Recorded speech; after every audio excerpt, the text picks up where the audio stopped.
역시 한국밖에 없습니다. 고맙습니다. 일본의 보조국가 한국. 하지만 현재 일본 중심부인 도쿄를 이끌어가는 한국입니다. 한국은 자꾸 따라하는 거 밖에 못하지 않습니까? 무시와 핍박을 받던 한국은 이제 그 누구도 무시 못하는 위치를 선점하죠. 위기를 겪으며 밟을수록 단단해지는 생존 의지를 보여주며 독보적인 발전을 보입니다. 강대국조차 한국을 찾을 수밖에 없는 이것은 무엇일까요? 지금부터 이야기를 시작합니다. 시작하기 전 구독과 좋아요, 그리고 댓글로 한국을 응원해주세요. 안녕하세요. 저는 독일 국방대학교 군사전략연구소 선임연구원 마르쿠스 슈미트입니다. 함부르크에서 태어나 베를린 자유대학에서 국제관계학 박사학위를 받았고 독일 국방부 자문위원으로 15년간 일했으며 NATO 군사위원회 동아시아 분과에서 20년 넘게 유럽 방산업체 컨설팅을 해온 사람입니다. 올해로 58세이고요. 제가 오늘 여러분께 고백하려는 이야기는 제 20년 경력을 송두리째 뒤흔든 충격에 관한 것입니다. 2024년 6월 베를린 국제방산 박람회장에 들어섰을 때 저는 여느 때처럼 자신감에 차 있었습니다. 독일제 무기는 세계 최고라는 확신, 레오파르트의 전차와 푸마 장갑차로 대표되는 유럽 방산의 자긍심, 그것이 제 정체성의 전부였으니까요. 박람회장 입구를 지나 메인 홀로 들어서는 순간 이상한 기운을 감지했습니다. 사람들이 유독 한쪽으로 몰려 있었습니다. 독일 라인메탈 부스도 아니고 프랑스 탈레스 부스도 아니었습니다. 멀리서 보니 태극기가 걸린 부스였습니다. 한국이었습니다. 저는 코웃음을 쳤습니다. 한국 부스 앞에 왜 저렇게 사람이 많지? 구경거리라도 있나? 가까이 다가가자 제 표정이 굳었습니다. 줄을 선 사람들이 단순 관람객이 아니었습니다. 폴란드 국방장관과 수행단, 노르웨이 무기조달청장, 에스토니아 국방위원회 의원들, 심지어 영국 육군 참모차장까지 명함을 들고 대기하고 있었습니다. 한국 부스 직원들은 미팅 스케줄표를 들고 분주하게 움직였고 대형 스크린에는 K 전차가 험준한 산악지형을 질주하는 영상이 재생되고 있었습니다. 저는 그 자리에서 얼어붙었습니다. 이게 대체 무슨 상황입니까? 20년간 제가 봐온 한국 부스는 늘 한산했습니다. 몇몇 호기심 많은 바이어들이 가격표나 확인하다 가는 정도였죠. 그런데 지금은 유럽 국방 고위급 인사들이 줄을 서서 기다리고 있습니다. 옆에 있던 독일 라인메탈 부스를 돌아봤습니다. 썰렁했습니다. 직원들은 무료하게 스마트폰만 들여다보고 있었고 간혹 지나가는 관람객에게 브로슈어를 건네며 억지로 미소를 지었습니다. 세계 최고라던 독일 방산업체가 파리만 날리고 있는데 한국 부스는 북새통이었습니다. 저는 발걸음을 옮겨 한국 부스 가까이 다가갔습니다. 부스 중앙에는 거대한 모형이 전시되어 있었습니다. K 흑표 전차였습니다. 검은색 위장 도색과 날렵한 포탑 디자인, 그리고 그 옆에 적힌 스펙이 눈에 들어왔습니다. 최대 속도 시속 70km, 사격 명중률 90% 이상, 영하 30도, 작동 보증, 납기 계약 후 10개월, 납기 10개월이라는 문구를 보는 순간 저는 픽 웃음이 나왔습니다. 10개월? 독일 레오파르트이는 주문 후 인도까지 최소 5년이 걸립니다. 설계 검토에만 1년, 부품 조달에 2년, 조립과 시험에 2년이 필요하죠. 10개월은 말도 안 되는 숫자였습니다. 과장 광고겠지. 저는 그렇게 결론 내리고 자리를 뜨려다가 멈춰 섰습니다. 한국 부스 직원과 폴란드 국방장관이 나누는 대화가 귀에 들려왔기 때문입니다. 장관님, 저희는 약속을 지킵니다. 계약서에 명시된 날짜에 정확히 인도하겠습니다. 폴란드 국방장관이 고개를 끄덕였습니다. 당신들이 우크라이나에 보낸 K9 자주포를 봤습니다. 3개월 만에 도착했더군요. 독일 업체는 1년 걸린다고 했는데 말입니다. 한국 직원이 침착하게 대답했습니다. 저희는 70년간 휴전선을 마주하고 살았습니다. 무기가 제때 작동하지 않으면 죽습니다. 그래서 저희 무기는 고장나지 않고 약속은 반드시 지킵니다. 폴란드 장관이 악수를 청했습니다. 계약서 최종안을 다음 주까지 보내주십시오. K 전차 180대가 아니라 1000대로 늘리겠습니다. 저는 그 자리에서 입이 떡 벌어졌습니다. 1000대요? 1000대라는 숫자가 무엇을 의미하는지 저는 너무나 잘 압니다. 독일 연방군이 보유한 레오파르트의 전차가 총 328대입니다. 폴란드가 한국에서 사려는 전차가 독일 전체 보유량의 3배입니다. 게다가 K9 자주포 700문, 경전투기 48대, 다연장 로켓 288문까지 추가 계약한다는 이야기가 들렸습니다. 총 계약 규모는 48조 원, 단일 국가 대상 방산 수출로는 역대 최대 규모였습니다. 저는 비틀거리며 박람회장 밖으로 나왔습니다. 햇빛이 눈부셨지만 머릿속은 어두웠습니다. 도대체 무슨 일이 벌어지고 있는 겁니까? 20년간 저는 유럽 방산이 세계 최고라고 믿었습니다. 독일의 정밀공학, 프랑스의 전자시스템, 영국의 항공기술, 이것이 세계 방산의 표준이라고 확신했습니다. 한국은 그저 미국 무기를 조립하는 하청업체 정도로 생각했죠. 그런데 지금 제 눈앞에서 폴란드가 독일을 제쳐두고 한국을 선택했습니다. 노르웨이와 에스토니아도 한국 부스에서 계약 협상을 하고 있었습니다. 유럽 국방장관들이 독일이 아니라 한국에 줄을 서고 있었습니다. 그날 저녁 호텔로 돌아온 저는 노트북을 열고 K방산이라는 단어를 검색했습니다. 화면을 가득 채운 기사 제목들이 눈에 들어왔습니다. 한국 방산 수출 역대 최대 170억 달러 돌파, K9 자주포 세계 시장 점유율 55% 달성, 폴란드에 이어 호주, 노르웨이, 에스토니아 계약 러시, 한국 2027년 세계 4위 무기 수출국 전망. 저는 마우스를 쥔 손에 힘이 들어가는 것을 느꼈습니다. K방산. 저는 이 단어를 20년간 한 번도 진지하게 생각해 본 적이 없었습니다. 한국 방산업은 그저 미국 기술을 모방하는 수준, 가성비로 승부하는 저가 시장 공략형 정도로 치부했습니다. 하지만 숫자는 거짓말을 하지 않습니다. 170억 달러 수출, 세계 4위 전망, 유럽 국방장관들이 줄 서는 현실. 이것은 더 이상 무시할 수 없는 현상이었습니다. 저는 창밖을 바라봤습니다. 베를린의 밤 풍경이 펼쳐져 있었습니다. 브란덴부르크 문이 조명을 받아 빛나고 있었고 거리에는 벤츠와 BMW가 달리고 있었습니다. 메이드 인 저머니. 이 5글자는 제 자부심의 원천이었습니다. 독일 공학의 정밀함, 장인 정신, 품질에 대한 집착, 이것이 세계를 지배한다고 믿었습니다. 하지만 오늘 박람회장에서 목격한 광경은 그 믿음을 산산조각 냈습니다. 유럽 방산업체들이 텅 빈 부스에서 파리만 날리는 동안 한국 부스는 계약서로 넘쳐났습니다. 독일 무기의 명성이 한국이라는 신흥 강자 앞에서 빛을 잃고 있었습니다. 저는 그날 밤 잠을 이룰 수 없었습니다. 머릿속에서 계속 같은 질문이 맴돌았습니다. 도대체 한국은 어떻게 이렇게 빠르게 성장한 걸까?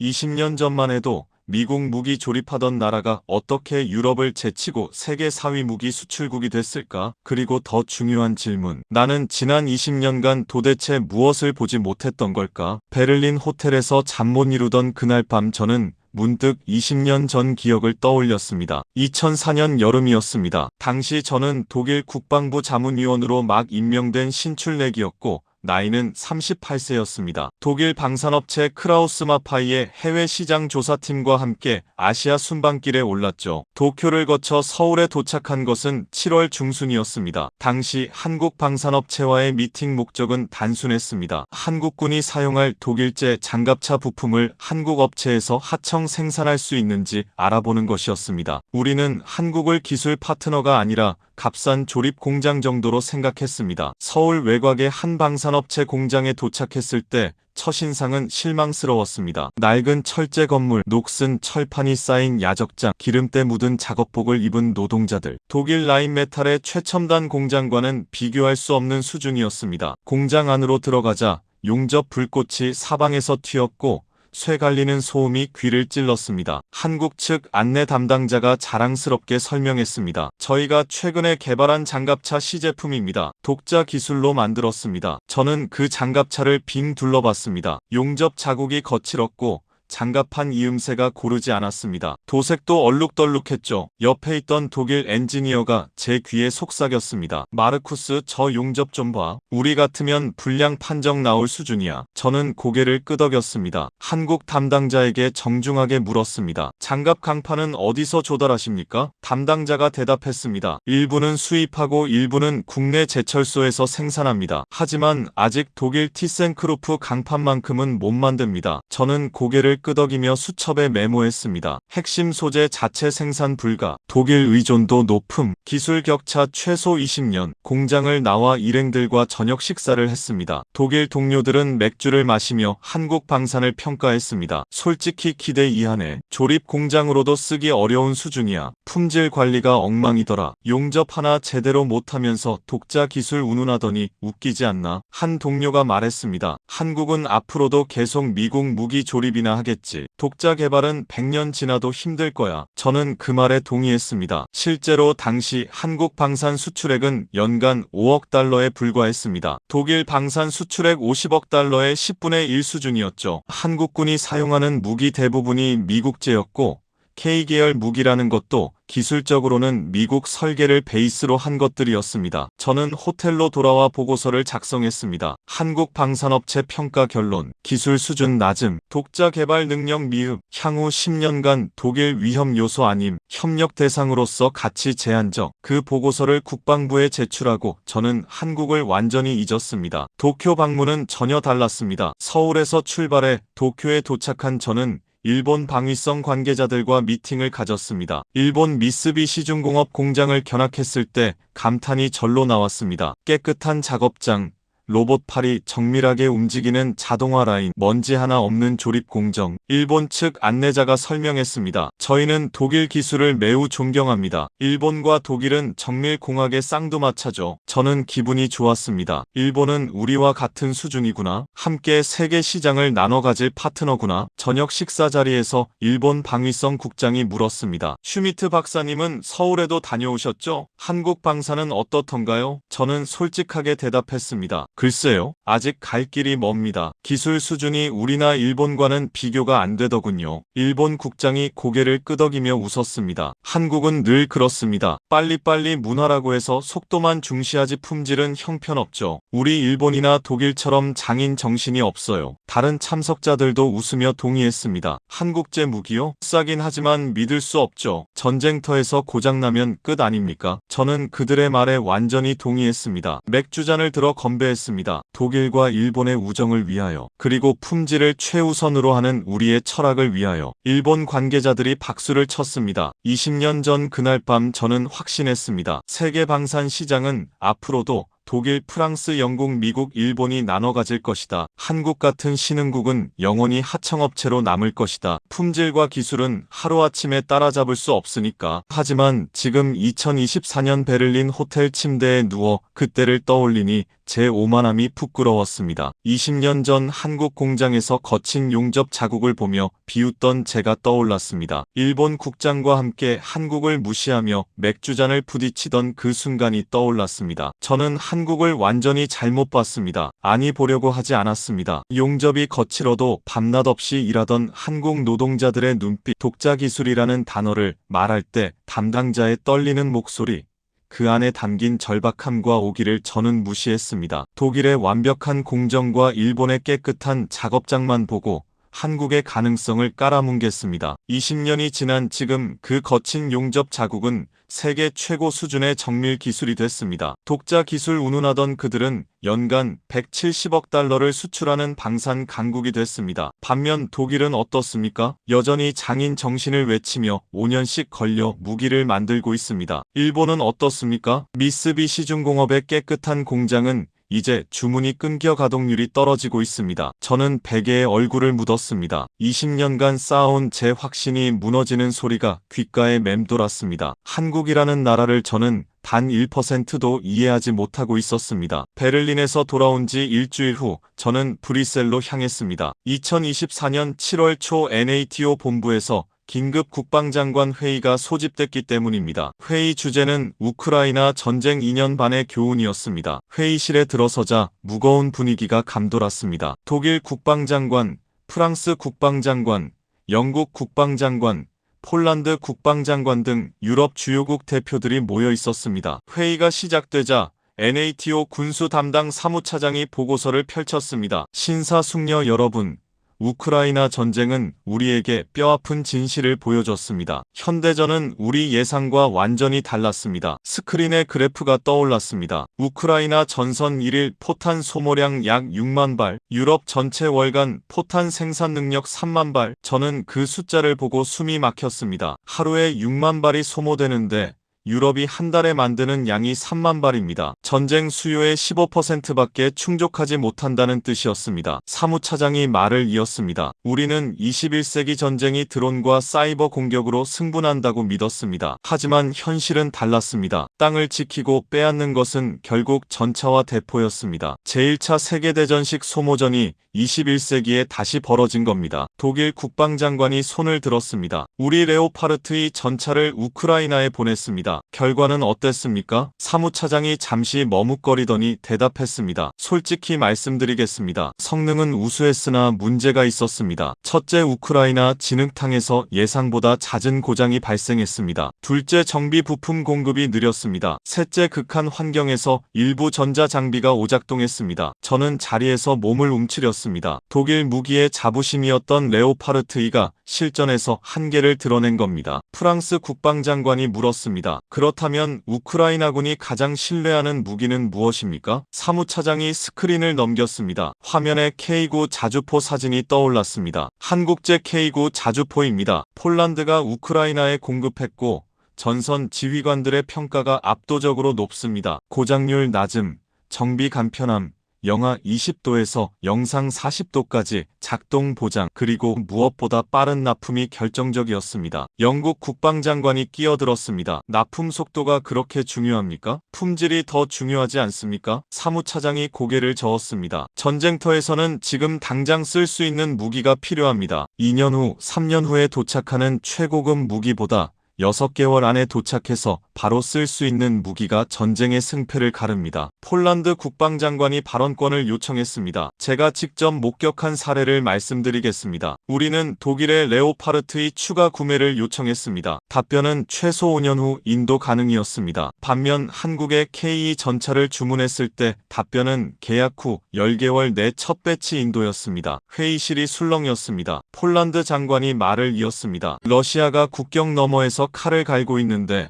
5년을 기다릴 수 없었습니다. 한국은 약속을 지켰습니다. 계약 후 정확히 10개월 만에 K2 전차 18대가 바르샤바에 도착했습니다. 시험 가동 결과 영하 25도, 폴란드 겨울에서도 완벽하게 작동했습니다. 독일 국방장관이 반박했습니다. 하지만 장기적 신뢰성은 어떻습니까? 독일 무기는 30년을 쓸 수 있습니다. 폴란드 장관이 차갑게 대답했습니다. 30년 후 쓸 무기보다 지금 당장 러시아를 막을 무기가 필요합니다. 한국 무기는 70년간 휴전선에서 검증됐습니다. 세계에서 가장 위험한 국경에서 하루 24시간 대기 상태로 유지된 무기입니다. 고장나면 죽는 환경에서 만들어진 무기와 평화로운 공장에서 만들어진 무기 중 어느 것이 더 믿을 만합니까? 저는 그 순간 가슴이 철렁 내려앉는 것을 느꼈습니다. 70년간 휴전선에서 검증됐다. 이 한 문장이 모든 것을 설명했습니다. 유럽은 냉전 종식 후 30년간 평화를 누렸습니다. 방산 공장을 줄였고 군축을 했습니다. 무기 생산 라인이 녹슬었고 숙련된 기술자들이 은퇴했습니다. 반면 한국은 단 하루도 칼을 놓지 않았습니다. 휴전선 북쪽에는 핵무기를 가진 적이 버티고 있었고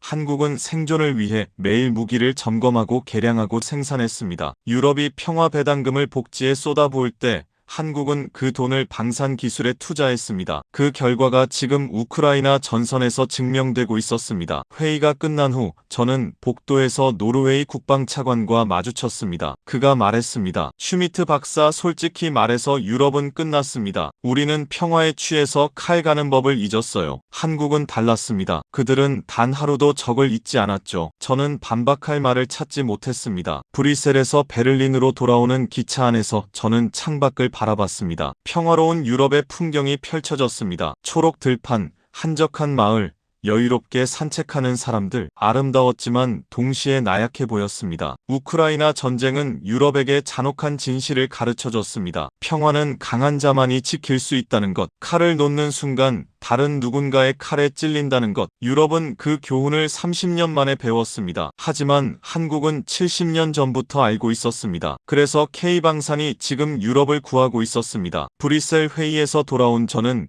독일 국방부로부터 긴급 연락을 받았습니다. 국방장관이 직접 저를 부른 것이었습니다. 2024년 7월 중순 베를린 국방부 청사에 도착한 저는 장관실로 안내됐습니다. 장관이 무거운 표정으로 말했습니다. 슈미트 박사, 우리에게 시간이 없습니다. 폴란드가 한국과 48조 원 계약을 체결했습니다. 노르웨이, 에스토니아, 호주도 줄을 서고 있습니다. 독일 방산업체들은 주문이 끊겼습니다. 도대체 한국이 뭘 가졌길래 이런 일이 벌어지는 겁니까? 저는 솔직하게 대답했습니다. 장관님, 저도 정확히 알지 못합니다. 하지만 분명한 것은 우리가 한국을 완전히 잘못 봤다는 겁니다. 장관이 책상을 두드렸습니다. 그렇다면 알아내십시오. 3개월 드리겠습니다. 한국 방산 시스템을 완전히 해부해서 보고서를 올리십시오. 우리가 왜 졌는지, 그들이 어떻게 이겼는지, 그리고 우리가 무엇을 배워야 하는지 명확하게 밝혀주십시오. 저는 고개를 숙였습니다. 최선을 다하겠습니다. 장관이 마지막으로 말했습니다. 박사, 자존심은 접으십시오. 우리는 지금 생존이 걸린 싸움을 하고 있습니다. 그날부터 저는 한국 방산 시스템을 파헤치기 시작했습니다. 서울로 날아가 방산업체를 방문했고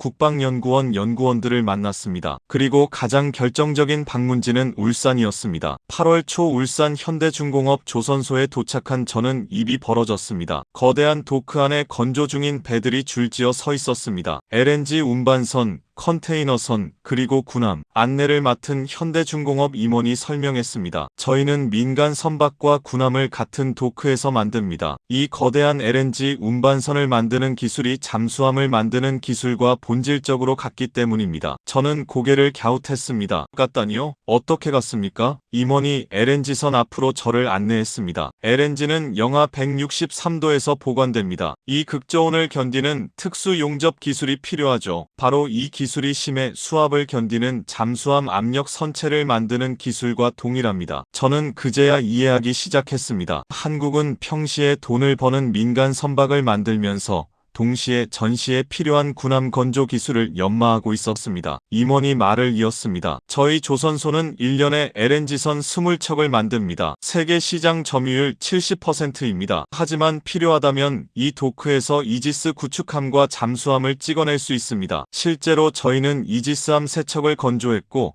지금 3척을 더 만들고 있습니다. 저는 충격을 받았습니다. 독일은 어떻습니까? 민간 조선업은 이미 한국과 중국에 밀려 거의 사라졌습니다. 군함 건조는 티센크루프 같은 전문 방산업체만 합니다. 평시에는 주문이 없어서 공장을 유지하기도 힘듭니다. 하지만 한국은 달랐습니다. 평시에는 LNG선으로 돈을 벌고 유사시에는 그 기술과 인력으로 군함을 만들 수 있는 시스템을 갖추고 있었습니다. 다음 방문지는 창원이었습니다. 두산 에너빌리티 공장에서 저는 또 다른 충격을 받았습니다. 거대한 가스터빈이 조립되고 있었습니다. 발전소용 터빈이었습니다. 안내 담당자가 설명했습니다. 이 터빈 기술은 함정용 추진 시스템과 직결됩니다. 저희가 만드는 발전용 가스터빈을 조금만 개조하면 이지스함 엔진이 됩니다. 실제로 한국 해군 구축함에 들어가는 터빈이 여기서 나갑니다. 저는 그제야 퍼즐이 맞춰지는 느낌을 받았습니다. 한국은 국가 전체가 하나의 거대한 이중용도 시스템으로 설계되어 있었습니다. 조선소는 LNG선을 만들지만 필요하면 군함으로 전환됩니다. 발전소 터빈을 만들지만 필요하면 군함 엔진이 됩니다. 자동차 회사는 승용차를 만들지만 그 엔진 기술이 전차 파워팩이 됩니다. 반도체 회사는 스마트폰 칩을 만들지만 그 기술이 미사일 유도 시스템이 됩니다. 서울로 돌아와 국방연구원 연구원을 만났습니다. 제가 물었습니다. 왜 한국은 이런 시스템을 만들었습니까? 연구원이 차분하게 대답했습니다. 슈미트 박사님, 한국은 작은 나라입니다. 인구 5천만, 면적은 독일의 4분의 1입니다. 우리는 별도의 거대한 방산 인프라를 유지할 여유가 없었습니다. 그래서 선택한 것이 이중용도 전략입니다. 평시에는 민수로 돈을 벌고 유사시에는 군수로 전환하는 겁니다. 저는 고개를 끄덕였습니다. 연구원이 말을 이었습니다. 1970년대 닉슨 독트린으로 주한미군 철수가 논의됐을 때 우리는 공포에 떨었습니다. 미국이 우리를 버리면 우리는 홀로 북한과 맞서야 합니다. 그때 결심했습니다. 모든 것을 우리 손으로 만들자. 총 한 자루, 탱크 한 대, 전투기 한 대까지 전부 우리가 만들자. 남에게 의지하면 또다시 버림받을 수 있으니까요. 저는 가슴이 먹먹해지는 것을 느꼈습니다. 70년간 버림받을지 모른다는 공포 속에서 한국은 스스로 살아남을 방법을 찾아낸 겁니다. 독일로 돌아오는 비행기 안에서 저는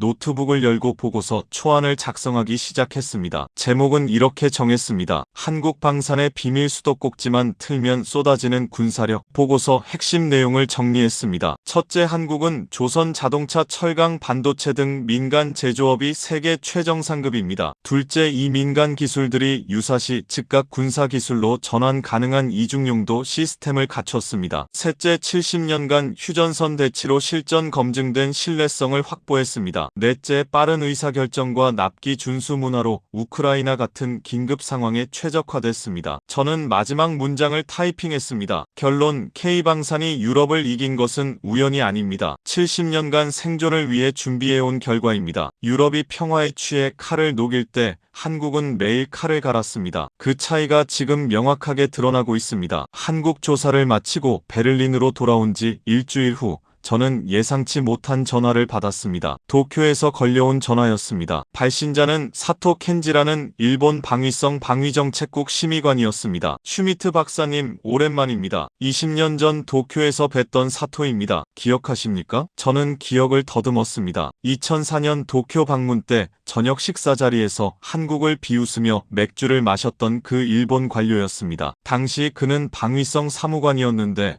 지금은 심의관까지 올라간 모양이었습니다. 물론 기억합니다. 그런데 무슨 일로 연락하셨습니까? 사토의 목소리가 낮아졌습니다. 박사님이 최근 한국 방산 시스템을 조사하셨다는 소식을 들었습니다. 혹시 도쿄에 들릴 계획이 있으십니까? 제가 꼭 여쭤보고 싶은 것이 있습니다. 저는 호기심이 생겼습니다. 마침 NATO 동아시아 안보협력회의가 9월에 도쿄에서 열릴 예정이었습니다. 9월 초에 도쿄에 갑니다. 그때 뵙죠. 사토가 안도하는 듯한 한숨을 쉬었습니다. 감사합니다. 제가 호텔로 찾아뵙겠습니다. 9월 5일 저녁 도쿄 호텔 로비에서 사토를 만났습니다. 20년 전 자신감 넘치던 그의 모습은 온데간데 없었습니다. 머리에는 흰머리가 섞였고 얼굴에는 피곤한 기색이 역력했습니다. 우리는 호텔 바로 자리를 옮겼습니다. 사토가 위스키를 한 모금 마시고 입을 열었습니다. 슈미트 박사님, 20년 전 우리가 한국을 비웃었던 그날 기억하십니까? 저는 고개를 끄덕였습니다. 사토가 씁쓸하게 웃었습니다. 우리는 완전히 틀렸습니다. 한국은 짝퉁 만드는 나라가 아니었습니다. 그들은 괴물이었습니다. 저는 그가 무슨 말을 하려는지 감이 왔습니다. 일본 방위성이 지금 어떤 상황입니까? 사토가 한숨을 쉬었습니다. 지옥입니다. 중국 해군이 폭발적으로 성장하고 있습니다. 항공모함 3척,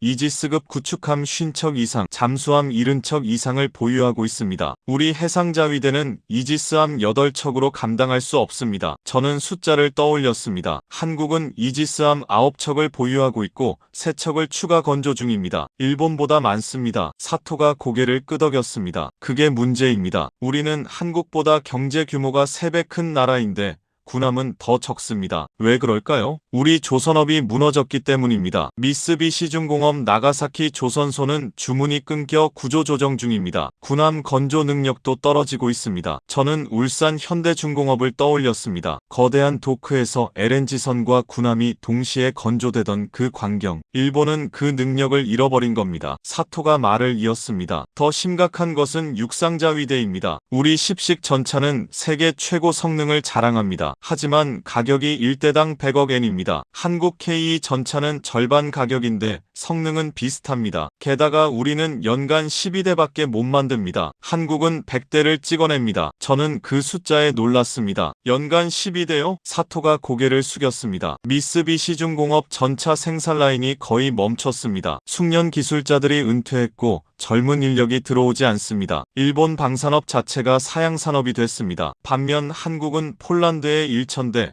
호주에 수백 대를 수출하며 생산 라인이 풀가동 중입니다. 저는 사토의 눈을 바라봤습니다. 그래서 저에게 무엇을 묻고 싶으신 겁니까? 사토가 잠시 망설이다가 말했습니다. 일본 자위대가 한국 무기를 도입하는 것이 가능할까요? 저는 위스키잔을 내려놓았습니다. 일본이 한국 무기를 산다고요? 사토가 고개를 끄덕였습니다. 방위성 내부에서 비공식 검토 중입니다. K9 자주포와 천무 다연장 로켓이 후보입니다. 중국 위협에 대응하려면 빠르게 화력을 증강해야 하는데 우리 방산업체로는 불가능합니다. 저는 20년 전 그날 밤을 떠올렸습니다. 한국제 무기요? 싸긴 하지만 믿을 수 없죠. 전쟁터에서 고장나면 끝 아닙니까? 바로 사토가 했던 말이었습니다. 제가 물었습니다. 20년 전 당신은 한국 무기를 믿을 수 없다고 했습니다. 지금은 생각이 바뀌었습니까? 사토가 쓴웃음을 지었습니다. 우크라이나 전쟁이 모든 것을 바꿔놓았습니다. K9 자주포가 실전에서 검증됐습니다. 고장률 낮고 정비 쉽고 혹한 에서도 작동합니다. 무엇보다 지금 당장 살 수 있습니다. 일본 무기는 개발에만 10년이 걸립니다. 우리에게 10년이 없습니다. 중국은 지금 당장 목전에 있습니다. 저는 사토의 절박함을 느꼈습니다. 사토가 목소리를 낮췄습니다. 솔직히 말씀드리겠습니다. 일본은 한국 없이 중국을 막을 수 없습니다. 한국 해군이 동해와 남해를 지켜주지 않으면 우리는 중국 해군에 포위됩니다. 한국 공군이 방공 임무를 분담하지 않으면 우리 항공자위대는 과부하에 걸립니다. 우리는 한국이 필요합니다. 저는 그제야 일본의 딜레마를 이해했습니다. 과거 식민 지배의 가해국으로서 자존심은 한국에게 머리를 숙일 수 없다고 말합니다. 하지만 현실은 한국 없이 생존할 수 없다고 말합니다. 제가 물었습니다. 방위성 내부 반응은 어떻습니까? 사토가 한숨을 쉬었습니다. 반반입니다. 젊은 관료들은 실용적으로 접근합니다. 한국 무기 사자. 자존심보다 생존이 먼저다. 하지만 나이든 관료들은 반대합니다. 일본이 한국 무기를 사는 것은 굴욕이다. 차라리 미국 무기를 사자. 하지만 미국 무기는 너무 비쌉니다. 저는 고개를 끄덕였습니다. 사토가 마지막으로 물었습니다. 박사님, 솔직한 의견을 주십시오. 독일 전문가 입장에서 일본이 한국 무기를 도입하는 것이 합리적이라고 보십니까? 저는 잠시 생각했습니다. 그리고 천천히 대답했습니다. 사토씨, 20년 전 우리는 한국을 비웃었습니다. 하지만 지금 유럽 국방장관들이 한국에 줄을 서고 있습니다. 폴란드, 노르웨이, 에스토니아, 호주가 K방산을 선택했습니다. 자존심 때문에 거부하다가 중국에게 밀리면 그때는 한국 무기를 사고 싶어도 늦습니다. 사토가 고개를 숙였습니다. 감사합니다. 박사님 말씀이 제 생각과 같습니다. 우리는 호텔바를 나왔습니다. 도쿄 밤거리에는 네온사인이 반짝였습니다. 한때 세계를 호령했던 일본 제국의 수도. 하지만 지금 그들은 한국에게 손을 내밀고 있었습니다. 70년 전 식민 지배했던 나라에게 도움을 구하고 있었습니다. 역사는 참 아이러니합니다. 도쿄에서 베를린으로 돌아온 저는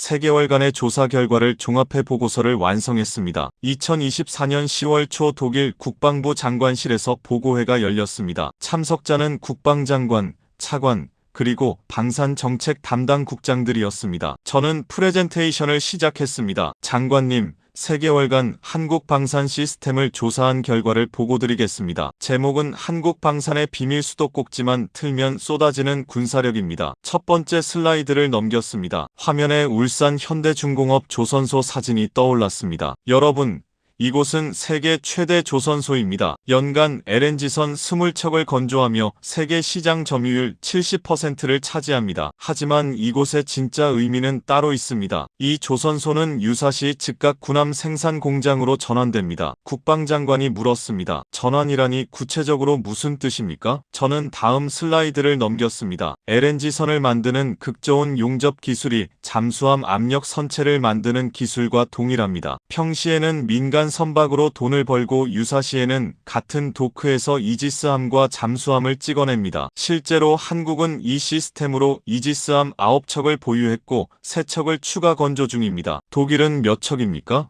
회의실이 조용해졌습니다. 독일 해군의 이지스급 함정은 3척에 불과했습니다. 저는 말을 이었습니다. 두 번째 사례입니다. 창원 두산에너빌리티는 발전 소형 가스터빈을 만듭니다. 하지만 이 터빈을 조금만 개조하면 군함 추진 시스템이 됩니다. 세 번째 사례, 현대자동차는 승용차 엔진을 만들지만 그 기술이 K 전차 파워팩이 됩니다. 네 번째 사례, 삼성전자와 SK하이닉스는 스마트폰 반도체를 만들지만 그 기술이 미사일 유도 시스템이 됩니다. 차관이 손을 들었습니다. 박사님 말씀은 한국 경제 전체가 잠재적 군수 공장이라는 뜻입니까? 저는 고개를 끄덕였습니다. 정확합니다. 한국은 조선 세계 1위, 자동차 세계 3위, 철강 세계 5위, 반도체 메모리 세계 1위입니다. 이 모든 민간 제조업이 유사시 군사산업으로 전환 가능합니다. 이것이 제가 수도꼭지만 틀면 쏟아진다고 표현한 이유입니다. 국방장관이 인상을 찌푸렸습니다. 독일은 왜 이런 시스템을 못 만들었습니까? 저는 솔직하게 대답했습니다. 장관님, 독일은 민간 제조업과 방산업이 분리되어 있습니다. 라인메탈은 무기만 만들고 폭스바겐은 자동차만 만듭니다. 평시에는 효율적이지만 유사시에는 취약합니다. 반면 한국은 재벌 그룹 체제로 민수와 군수를 통합했습니다. 현대그룹은 자동차도 만들고 조선도 하고 건설도 하고 방산도 합니다. 하나의 그룹이 모든 것을 커버합니다. 방산정책국장이 물었습니다. 그렇다면 우리도 그 모델을 도입할 수 있습니까? 저는 고개를 저었습니다. 쉽지 않습니다. 첫째, 독일 민간 제조업 상당 부분이 이미 쇠퇴했습니다. 조선업은 한국에 밀렸고 철강은 중국에 밀렸습니다. 둘째, 독일 기업 문화는 전문화와 분업을 선호합니다. 한국처럼 하나의 그룹이 모든 것을 하는 방식은 독일 시스템과 맞지 않습니다. 국방장관이 책상을 두드렸습니다. 그렇다면 우리는 어떻게 해야 합니까? 저는 다음 슬라이드를 넘겼습니다. 화면에 권고사항이 떠올랐습니다. 첫째, 한국과 기술 협력을 강화해야 합니다. 우리가 배울 것은 배워야 합니다. 둘째, 방산 생산 속도를 획기적으로 높여야 합니다. 현재 5년 걸리는 납기를 2년으로 단축해야 합니다. 셋째, 민간 기업의 방산 참여를 확대해야 합니다. 폭스바겐, 지멘스 같은 대기업이 방산에 뛰어들도록 인센티브를 제공해야 합니다. 차관이 반문했습니다. 박사님, 솔직히 말해서 독일이 한국을 따라잡을 수 있다고 보십니까? 저는 잠시 침묵했습니다. 그리고 천천히 대답했습니다. 따라잡기는 어렵습니다. 한국은 70년간 준비했습니다. 우리는 30년간 평화에 취해 있었습니다. 하지만 생존하려면 배워야 합니다. 자존심을 접고 한국에게서 배워야 합니다. 회의실이 무거운 침묵에 잠겼습니다. 국방장관이 마지막으로 물었습니다. 박사님의 최종 결론을 한 문장으로 요약한다면 무엇입니까? 저는 화면을 마지막 슬라이드로 넘겼습니다. 거기에는 단 한 문장이 적혀 있었습니다. 유럽은 K방산에서 배워야 살아남을 수 있다. 국방장관이 고개를 끄덕였습니다. 이 보고서를 NATO 회원국과 공유하십시오. 그리고 한국 국방부의 공식 기술 협력을 제안하십시오. 보고회가 끝나고 저는 사무실로 돌아왔습니다. 창밖을 바라보니 베를린 거리가 보였습니다. 평화로운 풍경이었지만 이제 그 평화가 얼마나 취약한지 알고 있었습니다. 그날 저녁 저는 프랑스 국방연구소 동료에게서 이메일을 받았습니다. 마르쿠스, 우리도 같은 결론에 도달했네. 프랑스 국방부도 한국 방산 시스템 분석 보고서를 작성했어. 결론은 자네와 똑같아. 우리가 한국에서 배워야 한다는 거야. 일주일 후 이탈리아 국방부에서도 비슷한 보고서가 나왔다는 소식을 들었습니다. 유럽 전체가 같은 깨달음에 도달하고 있었습니다. K방산은 우연이 아니었습니다. 70년간 칼을 갈아온 나라의 필연적 결과였습니다. 유럽이 평화 배당금을 복지에 쏟아부을 때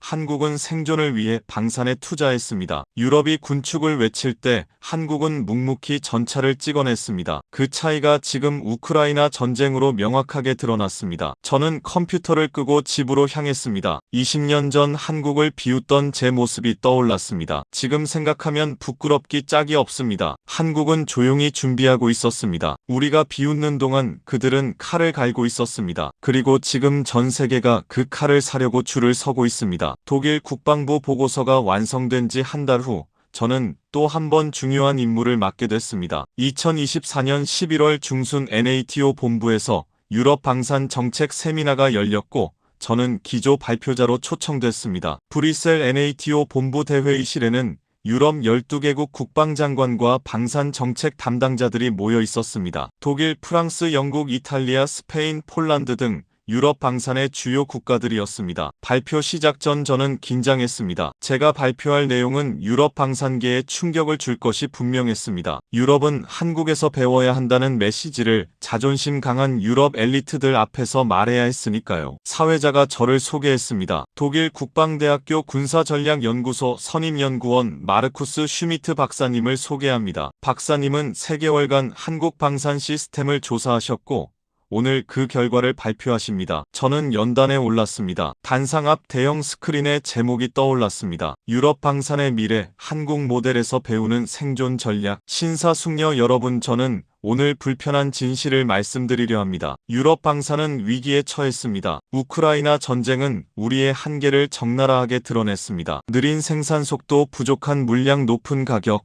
이 세 가지가 유럽 방산을 무너뜨리고 있습니다. 첫 번째 슬라이드를 넘겼습니다. 폴란드 계약 사례가 나타났습니다. 폴란드는 왜 독일 레오파르트 대신 한국 K 전차를 선택했습니까? 답은 간단합니다. 독일은 납기 5년, 한국은 10개월. 폴란드는 5년을 기다릴 수 없었습니다. 러시아가 국경 너머에 있기 때문입니다. 독일 국방장관이 얼굴을 찌푸렸지만 아무 말도 하지 않았습니다. 저는 말을 이었습니다. 유럽은 왜 느립니까? 우리는 완벽을 추구합니다. 설계 검토에 1년, 부품 조달에 2년, 조립과 시험에 2년. 장인 정신이라고 부르지만 전쟁터에서는 무용지물입니다. 반면 한국은 실용을 추구합니다. 90% 완성도로 빠르게 납품하고 실전에서 개선합니다. 두 번째 슬라이드를 넘겼습니다. K9 자주포 세계 시장 점유율 55%라는 수치가 떠올랐습니다. 한국 K9 자주포는 현재 세계에서 가장 많이 팔리는 자주포입니다. 유럽 모든 자주포를 합친 것보다 많습니다. 왜 그럴까요? 싸서가 아닙니다. 신뢰할 수 있어서입니다. K9는 70년간 휴전선에서 검증됐습니다. 영하 30도 겨울에서 영상 40도 여름까지 고장나지 않습니다. 고장나면 죽는 환경에서 만들어진 무기입니다. 프랑스 국방장관이 손을 들었습니다. 박사님, 유럽 무기도 신뢰할 수 있습니다. 우리 기술이 떨어진다는 말씀입니까? 저는 고개를 저었습니다. 기술은 떨어지지 않습니다. 하지만 실전 경험이 부족합니다. 유럽은 30년간 평화를 누렸습니다. 반면 한국은 70년간 전쟁 준비 상태였습니다. 매일 북한과 대치하며 무기를 점검했습니다. 이 차이가 신뢰성의 차이를 만들었습니다. 세 번째 슬라이드를 넘겼습니다. 한국의 이중용도 시스템 도표가 나타났습니다. 한국의 진짜 비밀은 여기 있습니다. 조선소는 평시에 LNG선을 만들지만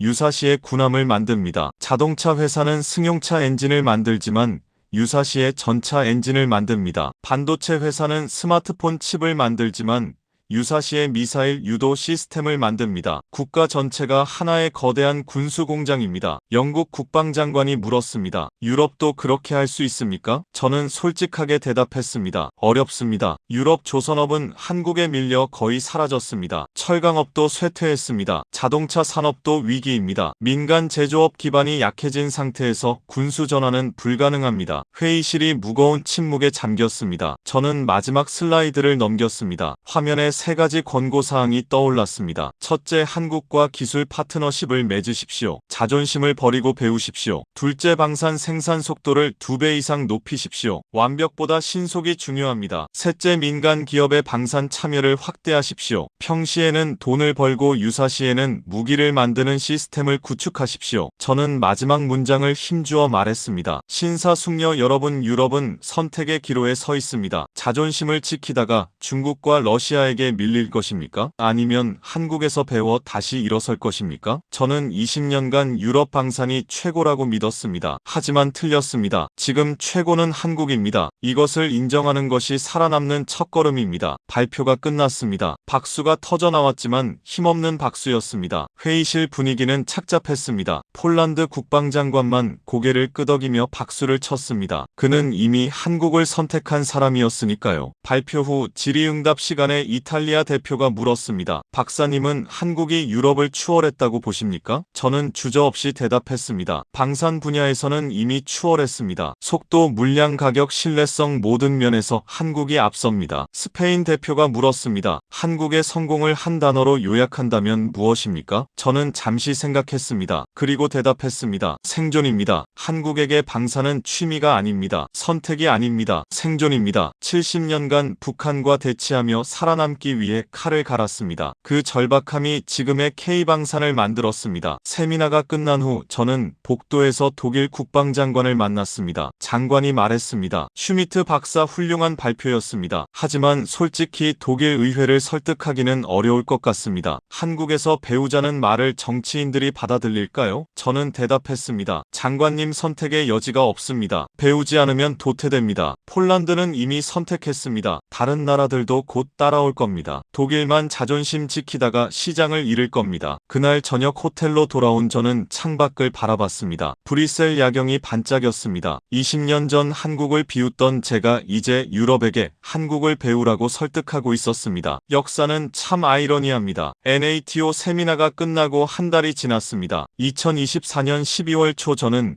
베를린 사무실에서 놀라운 소식을 들었습니다. 일본 방위성에서 공식 서한이 도착했다는 것이었습니다. 발신자는 사토 켄지 심의관이었습니다. 서한 내용은 간단했습니다. 일본 방위성이 한국 방산업체와 기술 협력 협상을 시작했다는 통보였습니다. K9 자주포 도입을 검토 중이며 천무 다연장 로켓 공동 생산 방안도 논의 중이라고 했습니다. 저는 서한을 읽으며 감회가 새로웠습니다. 20년 전 도쿄에서 한국을 비웃던 일본이 이제 한국에게 손을 내밀고 있었습니다. 같은 주에 폴란드에서도 소식이 왔습니다. K2 전차 첫 배치 180대가 예정보다 2주 빨리 도착했다는 것이었습니다. 폴란드 국방부 대변인은 언론 브리핑에서 이렇게 말했습니다. 한국은 약속을 지키는 나라입니다. 유럽 국가들도 이제 K방산의 신뢰성을 인정해야 할 때입니다. 노르웨이에서는 K9 자주포 추가 주문이 확정됐고 에스토니아는 K2 전차 도입을 공식 발표했습니다. 호주는 한국과 차세대 전투기 공동 개발 논의를 시작했습니다. 유럽과 아시아 전역에서 K방산 바람이 불고 있었습니다. 12월 중순 저는 독일 국방부로부터 또 한 번 소환됐습니다. 장관실에 들어서자 장관이 문서 한 장을 건넸습니다. 한국 국방부에서 보낸 공식 답신이었습니다. 독일의 기술 협력 제안을 긍정적으로 검토하겠다는 내용이었습니다. 장관이 말했습니다. 슈미트 박사 당신이 옳았습니다.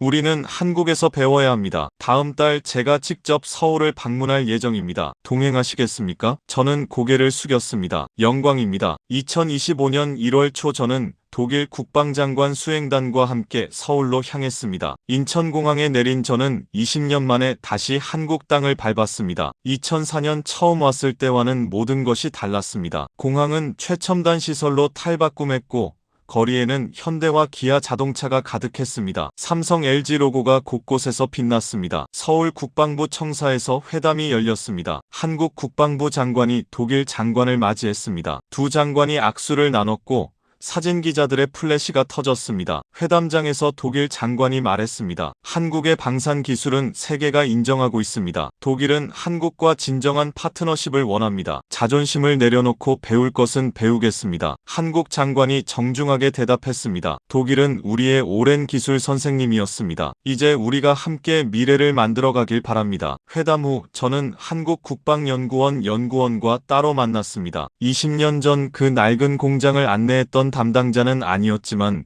비슷한 나이대의 연구원이었습니다. 제가 물었습니다. 20년 전 한국 방산은 초라했습니다. 어떻게 이렇게 빠르게 성장했습니까? 연구원이 차분하게 대답했습니다. 슈미트 박사님, 우리는 선택의 여지가 없었습니다. 1950년 전차 한 대 없이 북한 전차에 짓밟혔던 기억이 있습니다. 다시는 그런 일이 없도록 70년간 칼을 갈았습니다. 유럽이 평화를 즐길 때 우리는 생존을 위해 싸웠습니다. 그 차이가 지금 결과로 나타난 겁니다. 저는 고개를 끄덕였습니다. 연구원이 말을 이었습니다. 박사님, 보고서 읽었습니다. 유럽은 한국에서 배워야 한다고 하셨죠. 감사합니다. 하지만 한 가지만 말씀드리겠습니다. 우리는 지금도 칼을 갈고 있습니다. 북한은 여전히 위협이고 중국은 더 강해지고 있습니다. 우리에게 평화는 아직 오지 않았습니다. 저는 그 말에 가슴이 먹먹해졌습니다. 유럽은 30년간 평화를 누렸습니다. 하지만 한국은 70년간 단 하루도 칼을 놓지 못했습니다. 서울 일정을 마치고 베를린으로 돌아오는 비행기 안에서 저는 마지막 보고서를 작성했습니다. 제목은 한국 방문 결과 보고 및 향후 협력 방안이었습니다. 보고서 마지막 문단에 저는 이렇게 썼습니다. 한국은 괴물입니다. 1950년 전차 영대로 맨몸으로 짓밟히던 나라가 70년 만에 세계 4위 무기 수출국이 됐습니다. 이것은 기적이 아닙니다. 70년간 단 하루도 쉬지 않고 생존을 위해 싸운 결과입니다. 유럽은 한국에서 배워야 합니다. 평화는 강한 자만이 지킬 수 있다는 진리를 한국은 온몸으로 증명했습니다. 독일을 포함한 유럽 국가들은 이제 선택해야 합니다. 자존심을 지키다가 도태될 것인가, 한국에서 배워 다시 일어설 것인가. 저는 후자를 선택할 것을 강력히 권고합니다. 보고서를 마치고 창밖을 바라봤습니다. 구름 너머로 유럽 대륙이 보였습니다. 평화롭지만 나약한 대륙. 하지만 이제 변화가 시작되고 있었습니다. 베를린에 도착한 다음 날 저는 독일 국방대학교에서 특강을 했습니다. 청중은 젊은 장교들과 국방정책 전공 학생들이었습니다. 강연 제목은 K방산이 우리에게 가르쳐준 것이었습니다. 강연 마지막에 한 학생이 손을 들었습니다. 박사님, 한국이 성공한 진짜 이유가 뭡니까? 기술입니까? 시스템입니까? 저는 잠시 생각했습니다. 그리고 대답했습니다. 절박함입니다. 한국에게 방산은 학문이 아니라 생존입니다. 고장나면 죽습니다. 느리면 죽습니다. 약하면 죽습니다. 그 절박함이 세계 최고의 무기를 만들어냈습니다. 유럽은 그 절박함을 잊었습니다. 다시 찾아야 합니다. 강연이 끝나고 사무실로 돌아온 저는 컴퓨터를 켰습니다. 뉴스 속보가 떠올랐습니다. 한국 핵추진 잠수함 1호함 진수식 거행. 저는 화면을 바라보며 생각했습니다. 한국은 멈추지 않습니다. 70년 전 전차 영대에서 시작해 지금은 핵추진 잠수함까지 도달했습니다. 앞으로 10년 후, 20년 후 한국은 또 어디까지 갈까요? 저는 이 이야기를 세상에 알려야 한다고 생각했습니다. 35년간 한국을 잘못 본 독일 전문가의 고백, 그리고 한국이 세계에 가르쳐준 교훈. 평화는 강한 자만이 지킬 수 있다. 칼을 놓는 순간 다른 누군가의 칼에 찔린다. 한국은 그것을 알고 있었습니다. 유럽은 잊고 있었습니다. 이제 유럽이 다시 배울 때입니다. 한국이라는 작은 나라가 거대한 유럽에게 생존의 지혜를 가르쳐주고 있습니다. 댓글로 한국을 응원해주세요.